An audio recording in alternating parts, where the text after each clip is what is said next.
Welcome back to Deep Thoughts. Today we're going to talk about competitiveness. And this comes as a user request from Matt. I want to thank you so much because I think it's a great idea.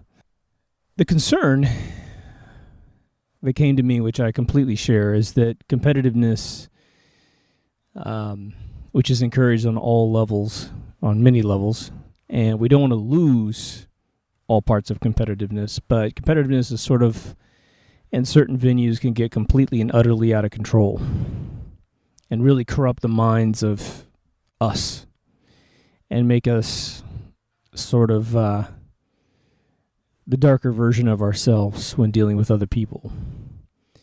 And so what I'm going to do, like I always do, is go at sort of the psychology of competitiveness, then get into maybe some of the perceived benefits of competitiveness, and then move into how maybe we could more actively manage good competitive natures and not get into a giant football fight, the European football, soccer for Americans, where you see people just tear each other apart. It happens in America too, at baseball games and football games. Our football games where you hold it with your hands, which is really funny. Now, I want to start this off with an experience I had working at Electronic Arts. When I worked at Electronic Arts, like I've said a couple times, I worked really for all the VPs, including the CEO. And, I was always bringing in big agendas. And so I built up this rapport with, the top brass, and we'd do lunch all the time. And, if we found each other in airports, we'd sit around talking for hours. And I got an idea, and I created 10 questions, which I'll have to review at a future time. But 10 questions, I went around and I scheduled, real sit-down meetings in their office. And I said, I want to ask you these 10 questions because you're all extremely successful. I have a tremendous amount of respect for you, and I would just love to know your impressions of these 10 questions. And I remember talking to one of my buddies, Bing Gordon, who was one of the early founders of EA. They give him crap because he wasn't technically a founder. He wasn't technically one of the first guys to walk in the door. There were 7 other people that really founded EA, but the thing that Bing always gets marginalized for is that he got in early, in the early 80s, and he stuck with the company for 20 plus years, 25, almost 30 years before he actually moved on for other ventures. And so he's a huge contributing factor. And if you've met the guy, you'll know that he is a very youthful person. He understands kids, he understands gaming, and he's just an all-around great guy. And he hit me with an answer, and I can't remember exactly which question brought it out, because the question isn't about competitiveness. And I think I had a couple questions about, dealing with how work interferes with family and how one deals with that, and then gives kids good advice. While you're not there because you're working so much, how do you make sure that your kids feel like you're always available if they really need you, and how you give them good advice, And I think one of the things he jumped off in was sports, competitive sports. And Bing is, he doesn't exude, he's very competitive, but he doesn't exude any like ridiculous level of competitiveness, that's unbalanced. Bing is probably one of the most centered guys I've ever met in my life. So coming from him was a big deal. And he essentially said that, he pushed his kids through sports to make sure they had that competitive nature because in his philosophy, which I think most of us agree with, life is unforgiving in the competitive nature of life. The whole thing about the survival of the fittest, sort of the low-hanging fruit, layman's definition of evolution, which has existed forever, and everyone's always understood it, way before Darwin ever ripped it off from de Lamarck. Everyone understood that the biggest guy in the village could beat you up and take your stuff, and that's the fittest, physically the fittest, right? But when we civilized a little bit, we developed games, and games have rules, and you have to develop a skill set for those particular games, whether it be basketball, football, in a sports realm. And then there's academic competitiveness and perhaps creativity, sciences, that sort of thing. And it was very interesting because I'd never talked to anyone, because my parents weren't huge into sports at all. Like I didn't get stuck as a child watching any sports games whatsoever. Every once in a while I catch the World Series at the Super Bowl or something like that. And I always found, if the teams were good and pitted against each other well, and there wasn't some ridiculous, destruction of Team A destroying Team B, it was fun to watch. So it was kind of cool. But he was the first person to really put it down in black and white and say this is an imperative as a parent that you somehow pass on the randomness of competitiveness. And so I've had about a decade and a half to think about his answer. And then so when Matt brought it up, I was like, yeah, we need to do something about that, because it's occurred to me to go in that direction a couple times during these deep thought constructions, And so the idea would be, why would you continue watching this? You probably already understand a lot of factors of competitiveness, and I think that what I'm going to try to get at is sort of the healthy version of competitiveness, especially if you're a parent to a child, but even if you're just an adult or young adult or whatever, and you're thinking, well, how do I deal with competitiveness? How far do I engage it before I don't want to lose my mind in competitiveness? Maybe you're a sports fan and you're way over the barrel. You found yourself in a fight once because your team lost and some guy was disrespectful at a bar or at some stadium, and you found yourself wanting to kick somebody's ass, and then you came away from that and you're thinking, damn, I lost control. Like, why would I lose control over such a weird outside paradigm that has nothing to do with my life personally, Now, tribalism is going to factor into the craziness, but we'll leave that towards the latter part of this episode. It is true. Life is massively competitive, but I think that the first, in my own personal experience, having, I think I've had a really good run at competitiveness where, one, I definitely developed the skills. So when I needed to be competitive and I was interested in being competitive, because I'm not interested in being competitive in a lot of things that don't appeal to me, right? I don't memorize anything about sports. I barely could name, probably even a third of the baseball teams or any of the sports teams in any genre of sport in the United States. I just don't prioritize that in my life, and I'm glad that certain sports exist because I enjoy watching them every once in a while. I'm probably more of a baseball guy than anything, but I don't know anybody. About the time I know someone's famous, they're doing their last couple games, and the reason why I know them is because they're getting a lot of press because it's their last season or whatever. So I'm just not that guy. But in terms of creativity, I think that's where I love sort of a flavor of creativity or competitiveness, excuse me. But what I have found is the following, and you might find this valuable. You have an option in life when you want to do something really, really well in life. And there's all kinds of factors in that. We talk about being creative in the episodes. We talk about perseverance, which is your personal struggle to accomplish anything, in life. And so, what I want to say, you don't have to angle yourself inside your mind and motivate yourself by a sheer definition of competitiveness with someone perhaps you don't know or someone perhaps you do know.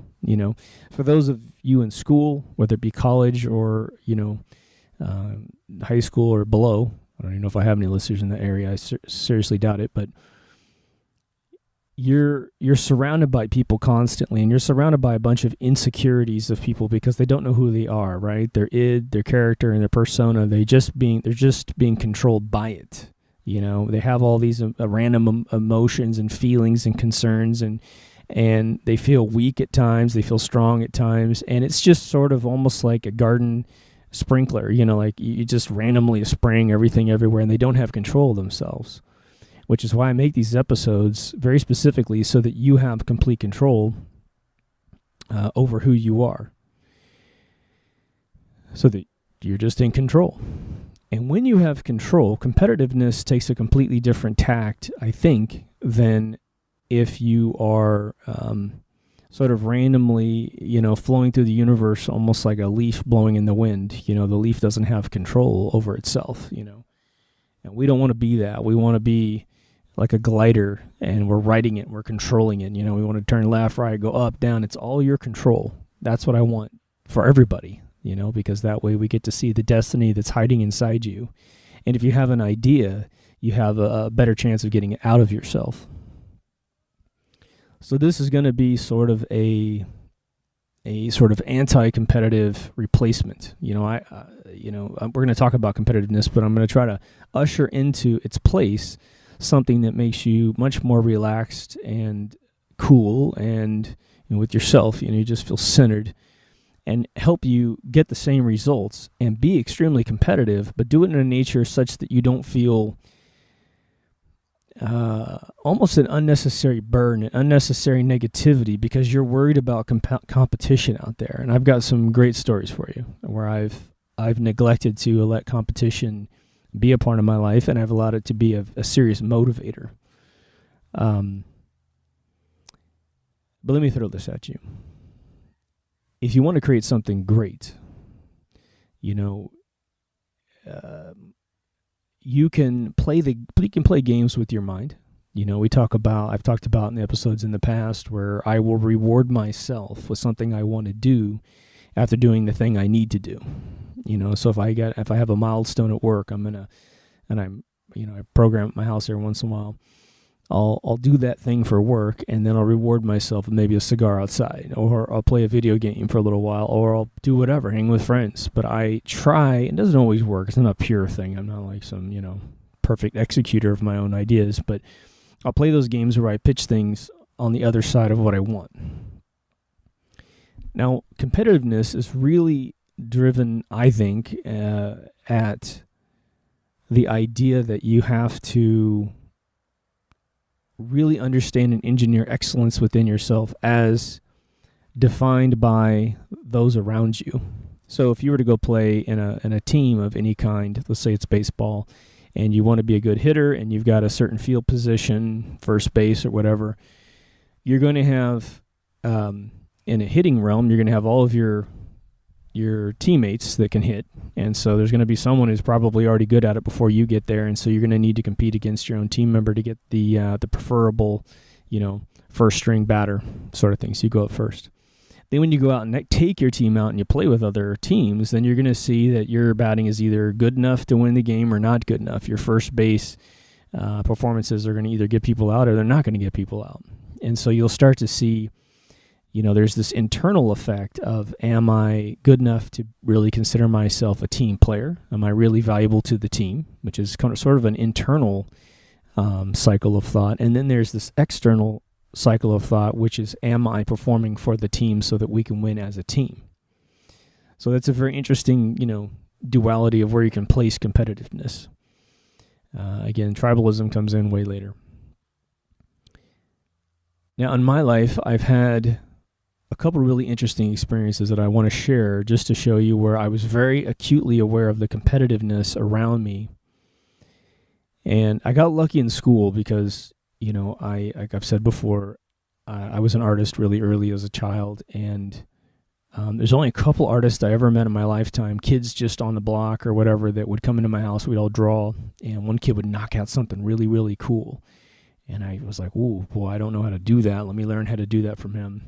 And immediately the kid was, I remember, this is silly, but I was probably about 12, and this kid drew a tooth, and he drew a hole in it. And he not only drew a hole in the tooth, but he drew sort of a 3D contour of the inside of the tooth, sort of like the cross-section, like a cheese slice inside, and then the hole, and it was brilliant that he must have seen that somewhere.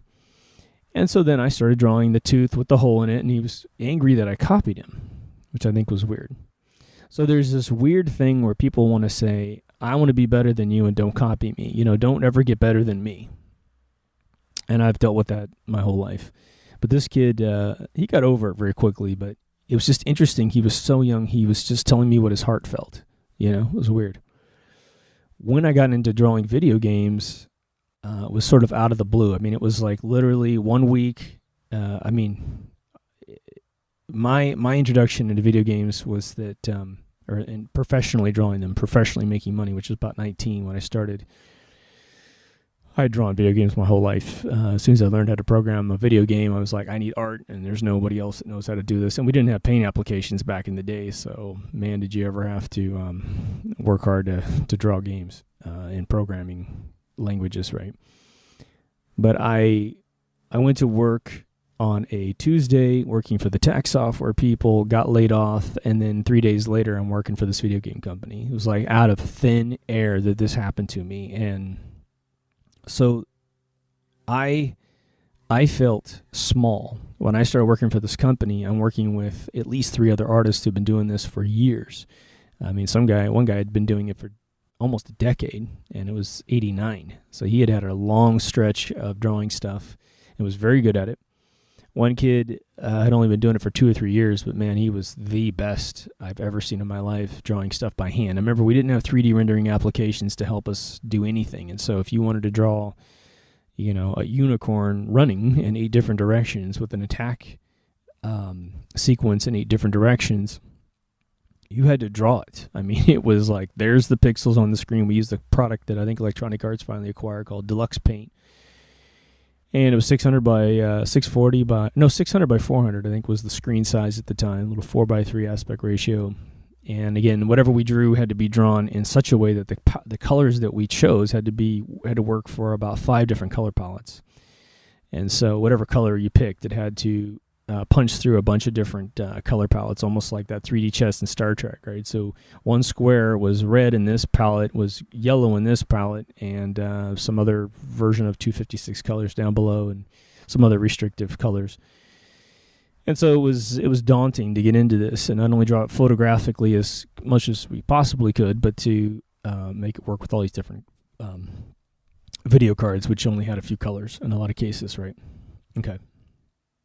So I was heads down, feeling very insignificant, but very excited and very confident that I could pull this off. But still, it was nerve-wracking, and the stuff I got assigned was pretty intense. I did the company logo. I did I did 3 different video games for these guys. I was doing robots and futuristic San Francisco and just all kinds of weird stuff, top-down views of cities, and then the little top-down animation of the characters. And I remember I came to work after I finished my first, what they call realm art. Realm was the world, and sprites were the characters. And so you had either a realm art assignment or you had a sprite assignment.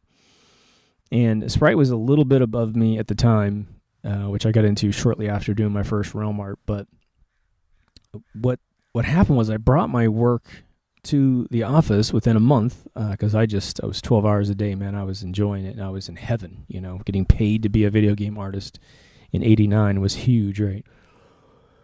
And so I bring my work in, and the boss, we just happened to have a meeting where we flew in anyone from outside. The Activision heads were in town. They were the ones subsidizing our company, Aftershock Entertainment, which was actually Atomic Entertainment at the beginning. And then flew a couple of the artists in from out of town. And so I just brought my disc in. So here's my work. And they exhibitioned it in front of the other artists. And one of the guys who had been drawing a fairly simple city package, he was the guy with the most experience. I could tell he didn't quite have an eye for the details that I had, and I don't know why.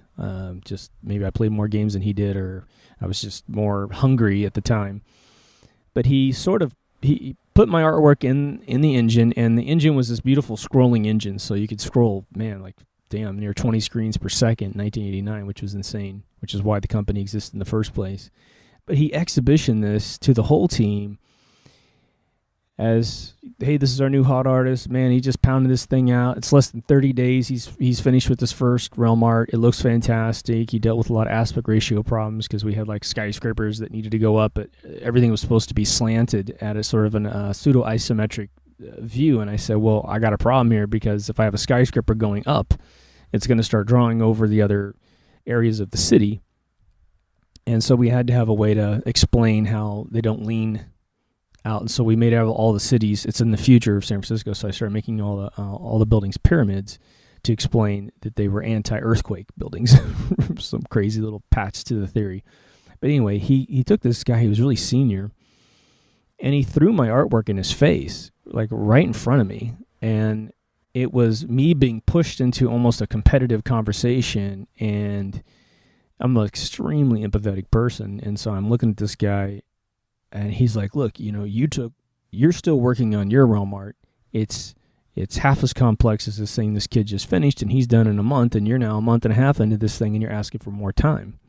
Now, he didn't throw it in his face in a way that he was actually angry, but he sort of embarrassed me because now I'm the reason why this guy is being sized up. And so it was one of the very first times in my professional career where me doing something exceptional was made into a negative thing, because at my previous company, if I stayed up all night and coded something or drew something, it was just, that was great that you did that, and they took it and they used it. It wasn't like they farmed my stuff out to other, or they didn't show my stuff to other employees and say, look, you take a week to do something this kid does in a night, and what the hell, you're wasting our money. Instead, it was a great, my previous job was a unbelievable age discrimination hub of the universe where, again, I was doing something in one night that took people 15, 20 years older than me to do in a week, and their stuff was flawed, had all these bugs, and I never got really the accolades I needed or the money I should have received for my performance, but I soon corrected that. Another lesson for a different episode. But so that moment was weird. And I don't know if it made that guy do anything interesting, because I never saw the guy again. He continued working for the company, but I just never saw him again. The second thing that happened at that particular company was I continually turned in artwork very quickly, and the quality was really high. And there was a kid there, like I said, that was younger, and he looked like the lead singer from Faith No More. I remember just like this identical brother of that guy. And he was amazing. This guy was teaching me everything. And he just sat there in front of me and drew unicorn animations from scratch. Just like, well, if we're going to make him look like this. He starts drawing a horse. And if any of you have drawn a horse, it gets very, very tricky. And when you have a very small square, a rectangle to draw a sprite in, to account for the horn going up, which is going to take a lot of your vertical space out, it was really tough. And this guy just drew it in 2 seconds. And he even gave me some templates for characters and said, you can draw on top of these, and this will get you going. And I had a really tough assignment where I was doing Greek mythology, and so I had to do three-headed dogs. I had to do Medusa. That was my hardest one, where the swimming snakes on her head with a tail. And I just literally took her out of Clash of Titans. I rented the movie and just freeze-framed that stop animation character they did, and did that. But the kid, I turned those in, and he had to see that, and no one threw it in anyone's face this time. It was just, look at Mark's stuff. And we'd have these meetings where we'd review everyone's stuff and really just cheer everyone else on. It wasn't like that previous negative experience. But this kid who was the pro had sort of not turned in anything that was sort of amazing. And then I came in, I remember it was probably one of the last meetings we had before the company got split up, due to Activision putting themselves on the block, which is kind of funny since they're the biggest company in the world right now for video games due to Blizzard Entertainment. He did a medieval castle realm art, and to this day, it is one of the most gorgeous things I've ever seen in my life. He did just, it was all, again, leaned aspect ratio stuff. But he did, just wood and stone and organic overgrowth and stuff. And I mean, it was just gorgeous. And when I looked at it, I could tell that he went home and worked extra hard on this. And it was damn near photographic. It was just fantastic. And so that was where I saw competitiveness turned into excellence. It wasn't like this kid ever created anything ugly, but he really put a lot of effort into this thing. And I have to assume it was sort of due to a lot of the pressure of a lot of the other artists in the organization, including myself. So he blew us all away, and it was just fantastic. It was like that true competitive sort of good sportsmanship that you want in a company, that you want out of individuals. Fast forwarding, I'll give you another one, because that's a person against person competitive nature, right? And I don't have them for you in the sports realm. When I was about 23, I started working consulting in the database industry while I was doing a bunch of other stuff as well. But I created my own company on the side, and I created a product that I've mentioned once before on the show, where when you have a ton of database engineers and they're all creating interfaces, right? Thousands of screens that you go through to do things. And if you've seen a point of sale system at a restaurant, you'll see them tapping on these screens really quickly. It's that kind of stuff, right? And I was doing a pretty extended contract at a pharmaceutical company, which is where I got a lot of my knowledge of pharma being very corrupt. And they had this standard that was very complex. They said, we want to make sure all the screens look like this. And they drew this screen that was really, really complex in terms of its coloring, its icon assignment, a lot of 3D grouting effects and that kind of stuff, using rectangles on top of each other.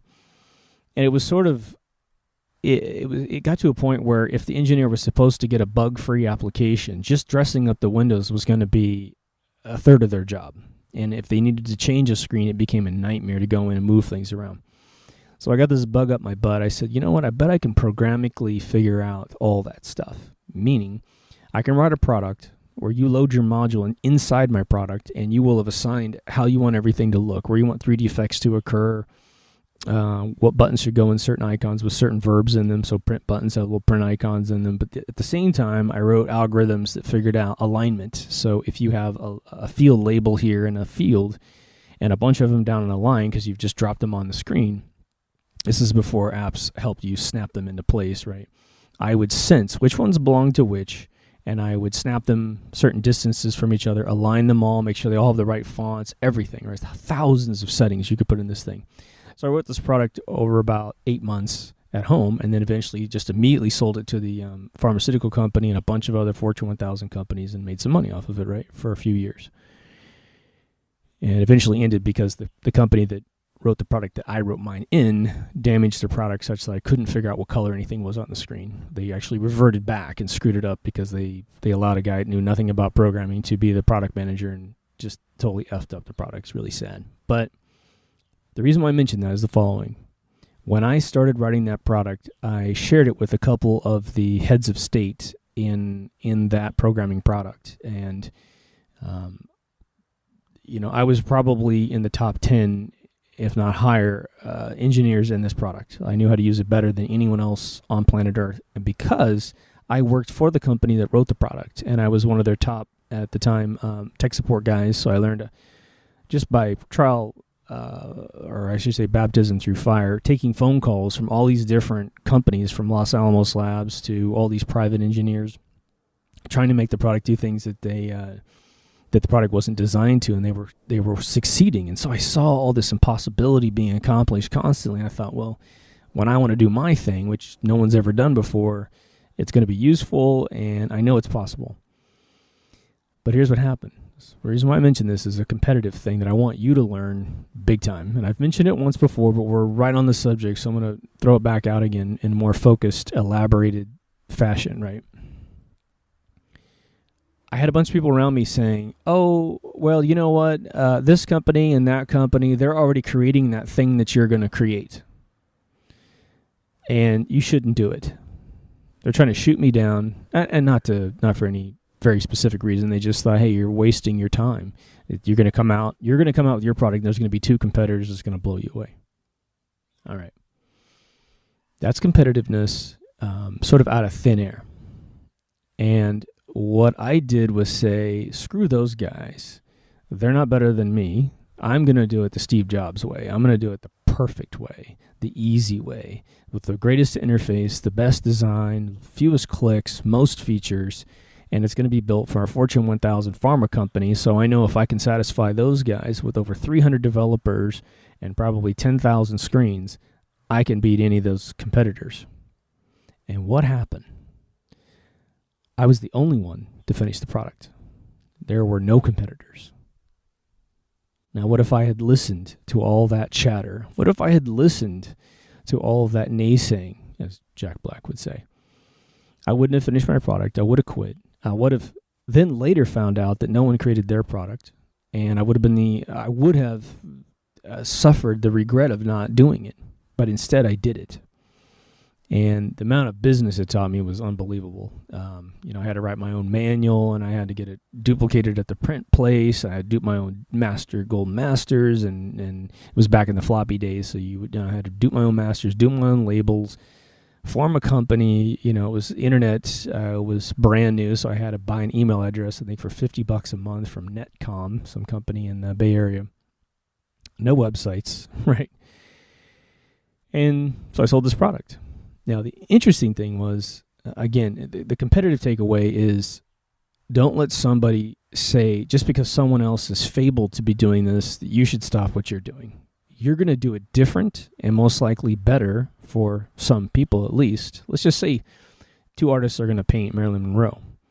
Well, you're a different artist, And if you're both going off a photograph and you're supposed to duplicate it as photographically identical, well, maybe you are going to sort of, on one level, compete directly with the person. If you both do an excellent job, you may not even be able to tell the difference between the painting unless you're able to go off in sort of a Picasso mode and do your own cubism version of it, or pick any photograph you want and maybe pick a better photograph of Marilyn.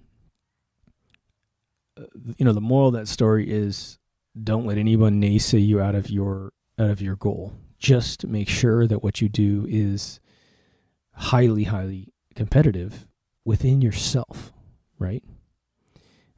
Consequently, when I finished that product, I started, because I left the company that made the product. I did my product then I came back and I started doing conferences where I was one of the lead developers in the company, and I would stand in front. I would do presentations to these giant rooms, like 600 people, standing room only, showing them the new technology I created for the internet when that finally arrived.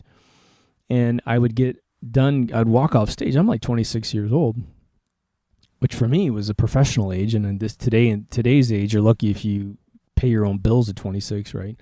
But I walk off the stage and these people would rush me, and I would think, you're going to ask me about the internet technology because I just showed you a web server I wrote, an FTP application, an email application, all this other stuff, and no one had ever seen those things before. But they wanted to talk to me about my product called GUI Designer. They were like, oh, you made that product? I used that product. Oh, man, it saved my life, and blah, blah, blah, blah, blah. And I was like, wow, no one's interested in what I just talked about. They're interested in this product I wrote, which I can't sell anymore because the product got upgraded to not work anymore. It's really weird. That can be you. You can succeed in the accolades of your ability as long as you just don't let anybody naysay you out of your dream, And there's more to competitiveness. We're going to go back into the global benefit of being competitive to your psyche, but I want to also peel off the tribalism before we get there, or when we get there. I want to encourage you, with those two examples I just gave you, to do the following. Do things for you. Don't worry about anybody else. If you're going to play in a sport, don't become the best hitter or the best goalie or the best whatever because anyone else wants you to be the best. Do it because you want to be the best, One of the things that feeds into that, before we move on, is your sense of perfectionism. And so I have a really silly thing that got me to believe I was a perfectionist. And I actually was a crappy perfectionist, to be honest. For the first 20 years of my life, maybe even add a few years at the end, I was not a very, I don't want to say competitive. I wasn't a very good perfectionist. Meaning I wasn't, bare minimum guy by any stretch. I definitely pushed things up, and I love details and stuff. So when I painted something, I would go in there and knock out certain details and stuff. But I didn't go back into what I was doing to add more perfection, more polish, more amazingness, more depth, more metaphor, more imagery systems, right? And now when I write scripts, I am about every single word. I'm about the velocity of the word being read off the paper. I'm about the visual impression of what I'm doing. I'm about the on-point plot that I need to push to the reader and the subtextual meanings of everything, such that you read my script and you'll tell someone, oh, this person has all this backstory, and then you read the script and you're like, well, where's the backstory? And you're like, well, you got it, right? You still got the backstory from what's being said. And they're like, yeah, But it's not in there. It's like, yeah, because everything is so beautifully encoded in the text, in the prose, or the speaking part, the dialogue, that you get it. You get that someone has a particular past that feeds into the dimension of the character, right? You can do that with whatever you do, and you can make it better and better and better. The problem with perfectionism... Oh, let me finish my story first. The reason why I got this weird infusion that I was a perfectionist was that I'm a Virgo. And if you ever read a Virgo bio on some, whatever the astrology that's there, they always put in Virgo definitions that were extreme perfectionists and extremely creative. And so hearing that reinforced to me, besides what I said in the previous episode, that my family was very creative as well, and scientific, and so there was always like your aunt, your uncle, they're that way too, so obviously you are. Obviously there's gene patterns in me that belong to the family, and so we have that, but I took it further than most of my family members. And so it just happened. But perfectionism came very, very slow. And, I've mentored kids now. I mentor at least a couple kids under 13. And I realize that the attention span problem that we have today is actually really competing with perfectionism, and it really goes, and we suffer as adults too. So, again, if I convince you to do this on your own, the second lesson you have to take with that advice, if you're going to take that advice from me, to compete on your own without the need to beat somebody else, right? I guarantee you, if you go practice to hit a baseball or softball with a bat, and you're in a batting cage, and you hit every ball that comes down the pike, right? Every ball that's thrown at you by a machine or a human being, and you know how to pop it, you know how to ground ball it, bunt it, whatever. It won't matter how good the other team is. You'll be a deadly weapon in whatever you do. But the attention span governs anything, right? So if I said to you, draw a picture for 5 minutes, even if you're amazing, it only goes up to a certain level of perfectionism. If I said, now draw the same thing and take an hour, well, there's a hell of a lot more than 5 minutes, right? And then I say, now take a day, take a week, take a month, visit it over the course of your lifetime, and just keep making it better and better and better. Mathematically, you're going to get a much better product out of yourself, hopefully, right? That's sort of what I want you guys to incubate and look at within yourself when it comes to your own personal competitiveness. And again, I would say that some of the best thing you can do is to reel it inside and outside the paradigm of others dictating how you behave. It shouldn't matter what anyone else thinks of you. You be the best, and you know how to be the best. But get advice. Read if you got to read to do it. Try it out. Don't beat yourself up if you don't get it to that level right away. They say practice makes perfect, and the problem is that sounds like a goofy little kid saying, but it's the magic to life when it comes to competitiveness. Okay. Now let's go into the tribalism competitiveness, which is where it gets out of control. And this is really the thrust of why our listener wanted to really get into this, because it is a destructive force. And any one of you that have seen the news or YouTube videos where people die because they're at a game, maybe they're not even that competitive, but they're just stuck in a brawl. They're stuck in, the one I've seen a lot, which is really horrid, is European soccer games / football games, where a team loses and you have a bunch of spectators all over the stadium, and everyone rushes down to the field to express their discontent, maybe beat up the players, chase somebody around, and you get people that are trampled on, people are pushed against fences, and they simply get crushed to death. Then you have the people that simply fight. And of course, there's a lot of alcohol being sold at these events, and so people aren't having the best day of their lives. We had a horrific situation where at Dodger Stadium, San Francisco Giants fan showed up and wore a Giants shirt, and an LA Dodger thug and a couple guys, actually, I don't even know if they ever caught these guys. They beat him to death in the parking lot. I think even with a baseball bat or something. It was horrible. Killed the guy. Ridiculous. A human being was removed out of the world because of an ancillary thing that happened in their life, which is two teams playing, you know. One thing that always blows my mind about loyalism to teams is that, in Los Angeles, we used to have the Raiders down here in Los Angeles, and which I guess they're back now, but, the idea is that this is your bloodline playing against someone else's bloodline, right? St. Louis Cardinals coming to play the Dodgers, and it's St. Louis DNA against LA DNA. And, of course, this, depending on how much one's evolved their minds, they go back to that tribalism of it's us against them. When half, if not more than half of the players are from Cuba, from all over the country. It's the kid from South Carolina that goes to play for the Dodgers. He's an amazing hitter. It's the kid from Cuba who comes up and he's the most amazing pitcher. These teams aren't made of any of the local tribe people. In LA, criminy, we're like we are a nomadic society built out of people with dreams. And some people are native to here, but native only goes back a few generations before you're from someplace else. Even if you're from Mexico, you're from someplace else. But people get this competitive nature. But when we talk about sports, the competitiveness and the anger and the hostility that comes out is much more fundamental and almost goes back to Kenneth Burke's scapegoat society theories, where societies will scapegoat other societies and groups will scapegoat other groups, or a group will scapegoat a single individual and say, we lost because of you, or my life is bad because of you, or something like that, right? I would assume that the day that the Giants fan got murdered in the Dodger Stadium parking lot, I don't know the score that day, but I'm going to guess that the Giants won.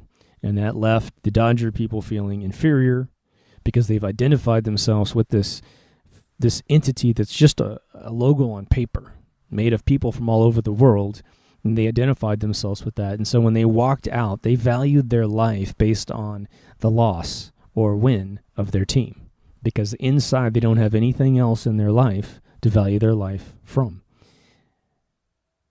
Now, Titus Flavius, I've mentioned a couple times on the show, is the Caesar that invented the Colosseum. If you look up Titus Flavius or the Colosseum, you'll see the definition mentioned in both of their accounts. Okay. Now, he's the first one to formalize it, but I'm sure this happened for thousands of years prior to his participation. But what he learned was that the Colosseum, which the Colosseum is almost a social apparatus, more than a political apparatus and a distraction mechanism, metaphor for life. It's not just a building where they played sports in and, kill people in with lions and stuff and gladiators and all this other stuff. It is the construct by which a political party back in the day would satiate the people to focus on something other than what was going on in their world. Sort of how the TMZs of the world make us focus on celebrity worship while the politicians do everything they can to steal sovereignty and put money in their pocket. Tabloid news is the new Colosseum. Sports is the old Colosseum. And both of them are doing what they are supposed to do, which is distract the people. So when we talk about sports getting completely out of control, we're back to the algorithm of the Colosseum. We have sort of primitive brains in human beings, and there's no other way to say it. Primitive humans. And I don't care how rich you are, how smart you are, the level of brilliant rich people that I know that are still uber tribalists and attached to sports names and who actually go through anxiety. Some people have to take drugs to calm down. Some people have to go have bar fights to calm down, right? Because they've essentially outsourced the value of themselves and the identity of themselves to the sport, to whatever it is that they worship.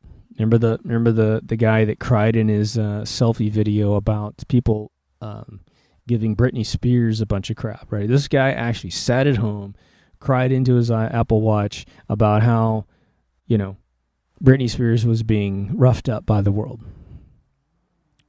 Obviously, had no idea of how utterly, self-induced any of Britney's conditions are, right? When it comes to sports, it's unbelievable to me that people actually believe that their team is going to win every year. That's sort of what it works out to be, right? When you have a playoff and you have a league that goes into a championship, the interesting mathematics about it is that every team loses but one in the end. And yet each one of the local regions in America believes that their team is the best out of pure, ridiculous indoctrination and out of having no other thing in their life to value other than an external object or entity known as a team. That's why we can't do that.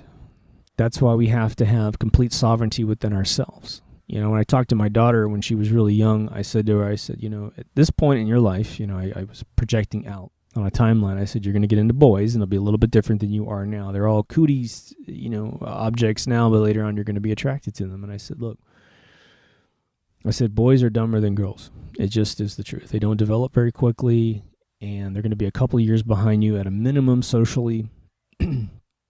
They don't feel like you feel.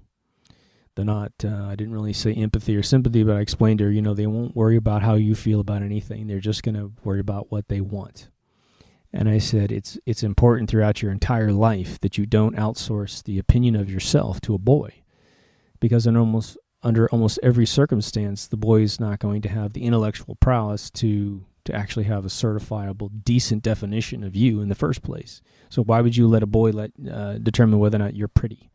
Why would you let a boy determine whether or not you're smart or interesting or whatever? And that advice worked out pretty well. The same thing goes for tribalism. When a society is repressed and they are unhappy, Kenneth Burke's theory of scapegoating starts to pop out. A person wakes up and says, why am I so unhappy? Why do I have so much regret? Why do I have so much frustration in my life? When that occurs, like I've said many times, the brain doesn't want to feel pain. And so when you divert those feelings internally, because that's the cause of the situation, it's really just the perception of yourself lacking. I'm hoping that anyone who feels that way will go back and listen to every single deep thoughts, and I can almost guarantee you, if you listen to it and you put it into practice, you will have that reinforced belief in yourself and mechanisms, very black and white mechanisms, to make sure you forge your own opinion of yourself and own it, right? And at least if you're confused, the apparatus that you need to deal with to make it happen, right? Like I always say, self, family, work. You work out those three hemispheres, at least get 2 out of 3 correct on any one day, and you're not going to need scapegoating to survive to bedtime, But as soon as the economy's bad, as soon as war starts to kill off all of our brothers and sisters and mothers and fathers and children, it becomes almost an irreversible in our perception, negative arc that is our life. Our story just becomes this, life's a bitch and then you die sort of, catchphrase, which is unfortunate. So it is up to us, all right, to reel in this tribalism. Now, I'm going to say this to some of you, and you're going to go, yeah, man, I don't do that. And this is all just a big affirmation of how you live your life. Some of you, probably very few of you, will find yourself actually participating in those moments and realize, oh, yeah, it is right. I don't like myself or my life right now, and so I'm lashing out at others to try and explain why my life is bad. So again, I'm kind of preaching to the choir almost at all times with deep thoughts, folks, and maybe just a kernel of knowledge. I almost perceive this as you know this, but maybe the only value I'm bringing to you is putting methods in your vocabulary and your vernacular and your mechanism of explaining it to someone else, so that you can maybe educate better if you haven't thought of what I think of, And again, you guys educate us every single day as well. And part of this has to do with if we're going to fix the world, you can't fix it from the symptom to the cause. We always have to go from the cause to the symptom. And you know this already, but think about it. If you keep turning on the television every day and there's a new riot in some sports stadium and a bunch of people die, you know that even if you could walk in the center of the stadium and grab a mic and go, hey, everybody, listen here, we have to get along. It's never going to work like that, right? Everyone's going to just attack you because you're another part of the problem. So we have to, Deep Thoughts is all about going at the bowels of psychology in man, and it feeds sociology, right? If we as individuals change, we change the larger algorithm of the social interaction between us. That's why it's important that we learn this information. We pass it around. You guys give me ideas for things, but I want to tell you sort of a personal scapegoating, not personal to me, but like a more psychological scapegoating theory that feeds into a social scapegoating theory.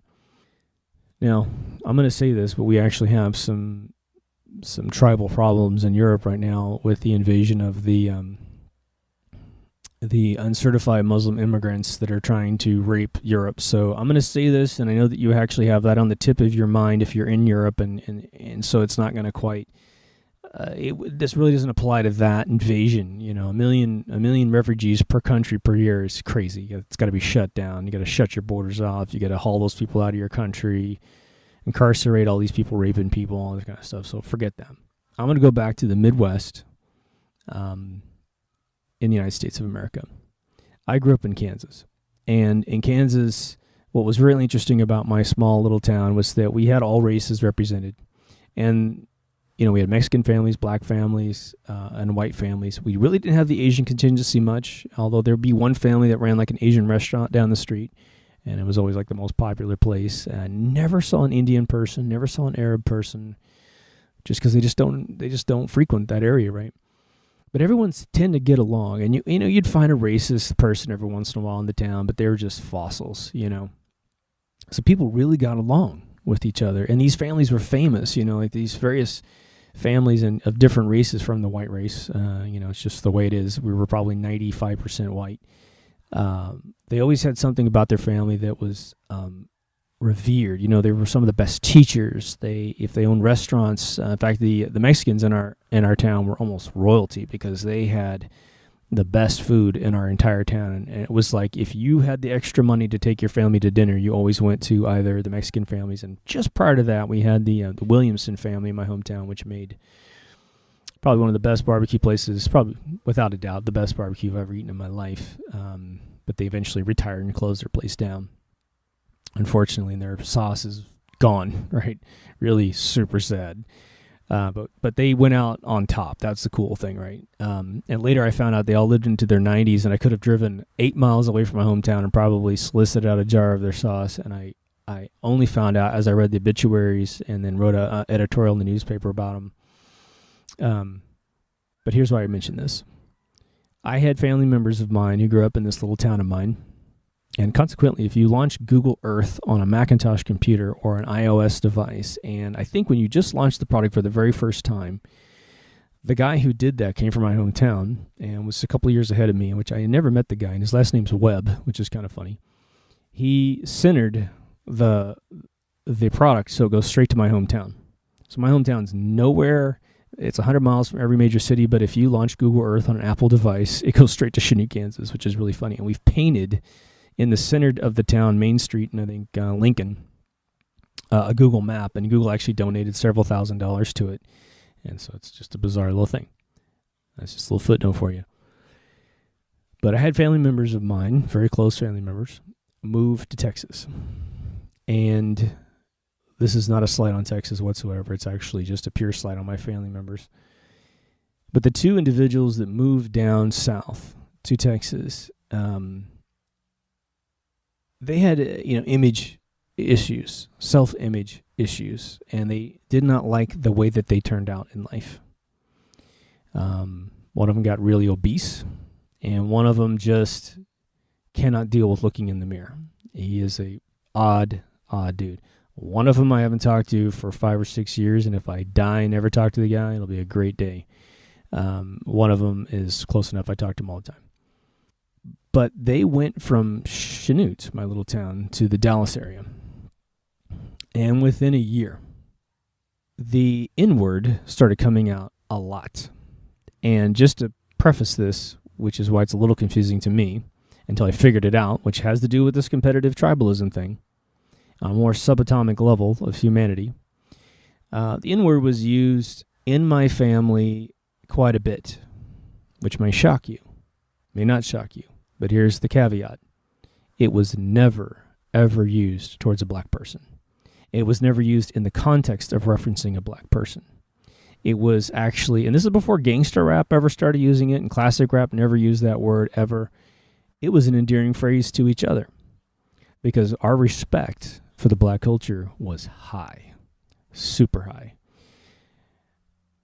A lot of my family members realized that the black males really preserved manhood in a really cool way. As the whites were trying to just farm it off to, you know, these soy boy replacements in Hollywood for superheroes, the blacks hung on to it and were always the coolest guys in the planet, dressed the best, had a strut when they walked, made some of the best funky music in the world. And so when we would greet each other, we felt like it was almost an accolade of we're not corny white people who can't hold beats. We listen to Al Green, Earth, Wind, and Fire, the Commodores, all that stuff, right? The Temptations, everything. Stevie Wonder, all that. And we were almost, patting ourselves on the back that we were up at their level. And that's how the N-word was ever used in my household. Never derogatory, ever. In fact, if my dad was able to bring home one of his buddies who was black, it was like a cool day. That might sound pathetic, but that's just the way it was. You know, they were unique. They were unique in the Midwest, and it was sort of just an interesting cultural thing. In that barbecue family I talked about, they were royalty in our family. People would drive 350 miles to eat there, eat at our town, and then spend the night, eat again, and then go home with a whole carload of this food, right? I mean, it might sound silly, but that's the truth. So when some of my family, broke off and moved down south, and then the N-word started coming out in full context and very derogatory, just the way that you don't use it, all right?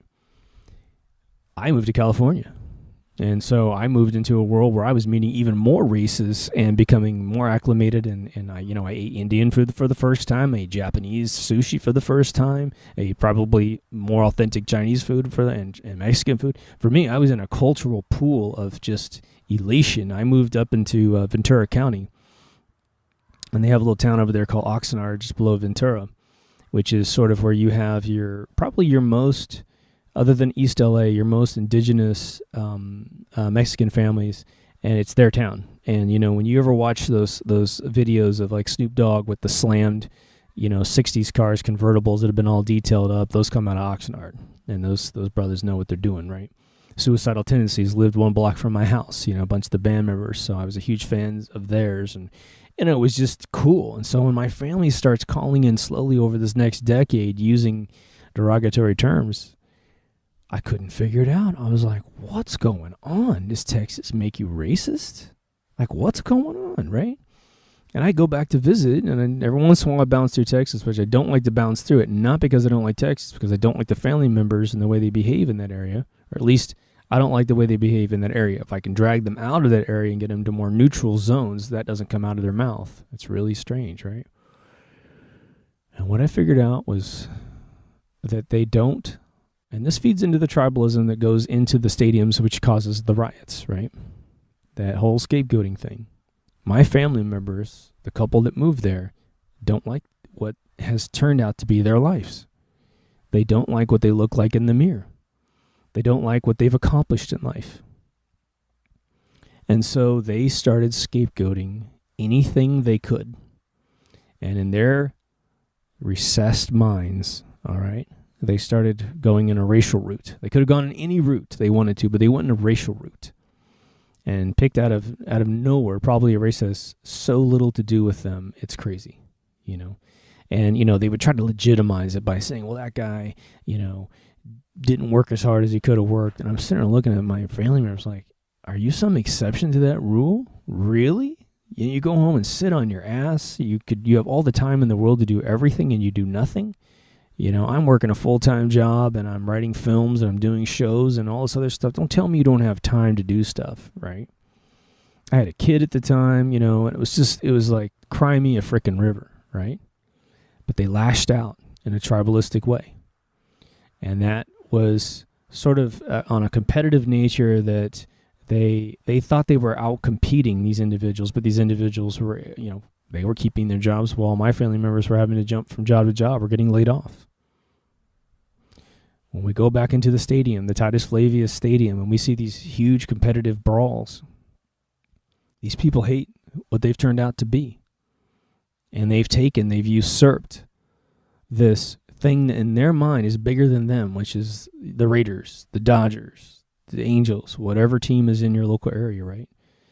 And they say, I only succeed if that team succeeds. And that's a kiss of death, man. You know? People ask me, well, who's your favorite team in baseball? Because I'll tell them I love baseball. And I'm like, you don't understand. I'm not telling you I like the Yankees. I'm not telling you I like the Dodgers. I'm telling you I love baseball. I love any baseball game, and I don't care if it's little league kids playing or the Yankees playing the Dodgers in the World Series. I don't care. Is there competitiveness? Is the chess game of this slow, methodical, brilliant strategery game being played that I can watch? You know? The fakes, the bluffs, the bunts, all this, let a guy walk, and, it's just brilliant, you know? Because I don't engage in the tribalism. I'm not trying to put myself up on some pedestal. Everyone else is bad. I'm good. It's just the way I approach it. And I'm just lucky because I'm a nerd, right? I played football in high school and junior high. But I stopped growing at one point, like I've said in the past. And I figured, well, I'm going to save my hands for other things, right? And I sort of regret not playing all the way through high school, but only because of things I've learned as an adult. Competitiveness. If you take it up to a really macro level, some really high altitude level, and we start to look at what's happening to Europe, we have Germany, a very interesting country when it comes to competitiveness. There are a few people on Earth that buy a German-made vehicle or a German-made product and mourn the fact that it's so amazing. I don't think that happens very often. Maybe never, right? And that's the friendly competition that comes out of Germany. Germany, was essentially the bedrock of the Prussian education system, which predominantly influenced the left brain over the right brain. The Nazis benefited from left brain focus. It was very myopically focused towards whatever the hell they were trying to do, and they did it. And they did it so extremely well that even as we look back in history and we say, oh my God, these guys were horrible, the worst massacre in history, which they aren't responsible for the worst ones in history, but they did a very good version of their own. It's on the other side, the mechanical side of things, we're like, damn, they had the best guns, the best uniforms, the best tanks, the best planes. And the only way we actually beat them was to overwhelm them with sort of almost as good a stuff as theirs. We got the Tommy gun going. We got the Mustang and, a few other mechanisms. Our Navy eventually figured out how to get rid of the U-boats, but it was tough, man. It was super duper tough. And do you think the Nazis cared if anybody was better than them? They just did it. They just made the best that they could make, and they had the engineering background to do it. I hate mentioning that, but I just thought that's one we can all sort of agree on. It's like, damn, yeah, they were pretty good. And then, because they were so good, the British and the Americans got together and pushed the envelope of what we could do mechanically to stop these guys. And there's a competitiveness that is a necessity of life. And I think that you're seeing a new version of this in Europe when it comes to the infiltration of the Middle East into Europe. And crazy psychopaths like George Soros trying to orchestrate it through guilt-tripping the policies in Europe. But I tell you what, right now, people are pushing back. I just posted a video on our Facebook page, which if you see this a long time from now, it's not going to be there, but there was a French politician basically taking their politicians to task and saying, you're loyal to this thing called the EU and you're not loyal to France. Screw you, which I think is interesting. So what is the balance? What is the balance to competitive nature? Because kids definitely need to learn that life is going to be unforgiving. And that's why I always say that to parents that are over-coddling their kids, it doesn't work. We can look at the baby boomers of this world and look at their absolute Bernie Sanders social tit sucking that Bernie's a baby boomer. Bernie, of course, believes in socialism. Like some people in my family are baby boomers, and they just want the free payday. They don't care if their grandchildren have to pay the bill. They don't care. They're out for themselves because they're weak. They're weak-minded. They're non-empathetic because they're largely left brain, and they just don't care. So what's the balance? I'm going to divert back to the beginning of the episode, which is it needs to reside within you. It needs to be something that you want to do for yourself and not something you need to do to prove anything to anyone. That's my advice to you.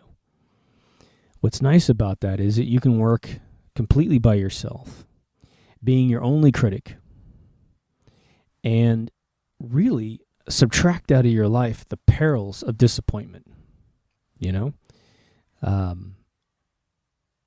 Taking it back into sports. So let's marry the front of this episode with the back of the episode, and let's take it back into sports, which is where a lot of the concern comes from. It's not the only place, but it's just one we can all understand. One place we can all get on the same page, right? What if I told you the best thing you can do, at least stage one, the very best thing you can do if you're a sports fan is to not pick a favorite team? What if you can do that? That's the first stage you might be able to pull off. Is just say, I no longer have a favorite team. What I love is the sport itself. And I'll tell you this, the cool thing is, I don't get disappointed watching baseball. I can be anywhere in the world at any time of day, and if baseball comes on the restaurant monitor, I'm in heaven watching baseball. And I don't care in the slightest who's up there playing. What I might do is root for the underdog if it's a close score, just to make it a great game, because I want to see great baseball. If a team behind can get ahead of the team that's ahead, well, something great happened in the game. Who cares who it is, right? That's how I operate. But I'm lucky, and I didn't get indoctrinated into sports. Second tier up might be, all right, you're going to pick your favorite team or keep your favorite team. But like I said, you're going to realize the statistics of nature. In a competitive playoff, all teams lose but one. So your desire for your team to win is tempered by your understanding of statistics. That if there's 330 million people in America, even the babies, and they all had a way to figure out which team was their favorite team, that every single region in this country loses but one. And maybe there's a transplant from LA that went to New York and he still goes for the Dodgers. But overall, only one region of the world wins, especially in an international soccer/football competition. So maybe that's a way you can get in, still have a team, and not die over it. A little caveat to that second tier would be to understand deeply that your team is not made of natives. Almost no team is made of the native citizens of your region. So the only thing that you're really rooting for is the jersey, the logo, winning. That's all you could possibly be rooting for. Some people might get into the financials and say, well, I want the World Series to be in my hometown because we make, billions of dollars off that revenue. And I think there's probably a few people who care on that level. And that would make a little more sense to me. The loss, right? But a blanket theory on top of this whole episode might be the following. You don't want to feel negative. Like I said in an essay, and I've said this in articles as well, part of your health regimen of life is not to feel negativity. And for those individuals that watch sports and get to the level that they're drinking because their team isn't winning, or they're drinking because they're having a good time, then they drink more because their team is losing, and then they see someone gloat, which is obviously a separate violation of humanity, and they feel like they got to beat the guy up, kill him, because he's just, gloating is a total lack of empathy, right? It should be like, hey, buddy, don't worry, man, you guys will win the next time, or that was a great game, and let's just say I'm not a fan of anything in particular, but let's just say I'm a Yankees fan, I happen to go to the Dodgers, and the Yankees win, and I'm sitting next to a buddy who's way more into sports than me. I'd say, look, man, that was a great game. Your guys were amazing. And someone had to win, and it just went our way this time. Some tact like that. And of course, it would be like trying to tell a Neanderthal that's the way you should think. But it's not going to, again, we're not going to fix it from the symptom down. We're going to fix it from the bottom up. And all we can do is fix ourselves, right? But there is a very intense theory of cancer that relates to epigenetics. And again, just for a review, epigenetics is the real scientific theory of evolution, which is that not only is the survival of the fittest, and Darwinism's crap, but it's your environment affects you. I got some cool air blowing on my skin right now. Well, that's affecting all my epidermal, intakes in terms of what my body needs to do state-wise to balance out the season that's changing. But because everything's electrical in your body and thoughts are electric, you can't walk around under any circumstance. Forget competition just being the only limiter to this theory. But we can't get into situations where we feel like we're dying. And when you feel like you're losing in some profound way that you need to go out and beat somebody up, you feel like you're dying. And you can't afford to feel like that, because the second you do, your neural peptides in your brain, which are, again, stem cell peptides, they form based on the thoughts that you're having. And they feed the evolution of your body based on how they develop. But at the same time, just thinking a certain negative thought, people who think they have cancer, people think they're not going to recover from cancer, they typically don't. Those that think they're taking a drug that will help them, whether it helps them or not, the whole placebo thing, they tend to do better. People who sit in hot springs to heal, they believe the water's healing them, and it actually does in very scientific ways, but maybe not explicitly going after their lymph node cancer. It's just that the frequency of their body is centered, their happiness goes up, and their immune system benefits from that combination, and they survive, right? When we look at the gang mentality, the mob mentality that goes into sports and leaves sports, and this happens at concerts, this happens at all kinds of stuff, but usually when it's a head-to-head sort of circumstance, you may want to divorce yourself from that regiment.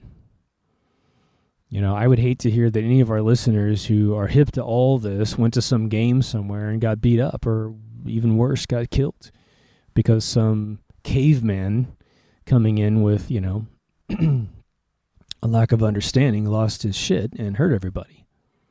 It'd be really sad, In terms of your children, I would pass on the first part of the episode, which is help them understand that greatness comes out of dedication, and greatness typically comes out of a certain finite amount of time being invested, which is a longer amount of time than a shorter amount of time. Jeff Bridges, I'll give you a really great example. The Bridges family in general, are all actors. But when their children and grandchildren were interested in becoming actors, there's a story that Jeff told. And in fact, I think Jeff told this about himself because his father was an actor. But regardless, the family regiment to teach acting is the following. They say, okay, I want you to come in. I want you to go outside this room, go into the next room so I can't see you. I want you to rush in this room and pretend like it's Christmas. And the Christmas tree's in that room, and you just opened your favorite present. And I want you to come in the room and behave like you got the best present in the world. All right. So the kids run around the corner, and they come in, oh, Daddy, oh my gosh, Grandpa, I got this thing. Oh, it's amazing. And he's like, that was great. Now go in the back in that room and do it again. And do it again. And do it again. And he teaches them how a movie's made. It's very, very interesting. That's one way that we can teach our kids about competitiveness. Have them draw a picture or do whatever it is they love to do. And then say, awesome. Now do it again. And make it better this time. Maybe even tell them ahead of time. You're going to do it again. Again, what I do with kids is to say, I give them little tests. I'll say, we're going to do this for 5 minutes. We're going to do this for 10. We're going to do this for an hour. And then they just get to see. And then I will do something around them. Last year, I painted these birdhouses. And we made them little, we bought a bunch of like blank wood birdhouses. And we got a bunch of paint, a bunch of glitter, and a bunch of stickers, and all kinds of stuff. And I had a little 8-year-old next to me helping. So I had her do the bulk colors, and then I would take them and I put down, snow drifts on them and all kinds of 3D contours, and I weathered it so it looked really old and did all the detail and flicked the brush to make it look like it had snow on it, and she got to see that. And so at first, she wanted to be done in 5 minutes, figuratively speaking. But as she started seeing me put house after house up at night, it was almost like Christmas every day, because she'd go to bed early and I'd continue working on these things for a couple hours, and I had like 8 I had to do for all the people we're mailing these things to. And so I kept putting them up, and she kept coming out and seeing this amazing detail, and I blew her mind, because at 8 she didn't realize that paint could be painted on a rooftop to look like contoured snow, even though there is no contour. It was just painted into it, right? She got to see that you can become competitive, sorta, make yourself excellent all by yourself. And then when people see these things, their minds blow, right? They're like, oh my God, where'd you get these? And you're like, we made them. And they're like, oh, wait a minute now. Did you buy these completely done and then you put glitter on them? Like, no. These are wood color when we got them. Boom. Then all of a sudden competitiveness becomes a wonderful, blissful thing. I think you feel me. We could beat up competitiveness from a million different angles, but I think those are the most accessible ways, the most digestible ways to pull it off. And always open to your comments. As I always say, if you made it this far, thanks for listening. MKUltraRadio.com. Everything's up there. Again, this came from a fan. Thank you, Matt, so much. Look forward to your next idea. For those of you who have ideas, comment below. Feel free to post on the Facebook. If you want to hide your correspondence with us in both fashions, Facebook has the messaging feature. I believe YouTube does too, but I don't get too many of those. But you can correspond with us, and we'll review. I'm really trying to make sure that at least every other Deep Thoughts is one from me, one from you, one from me, one from you, that sort of thing. There's a lot of problems we need to fix on this planet, and I'm just all about the cause, the rudimentary thoughts that either make us great or bad, right? But again, learn the rules that rule you. Take care of yourself and somebody else. Over now.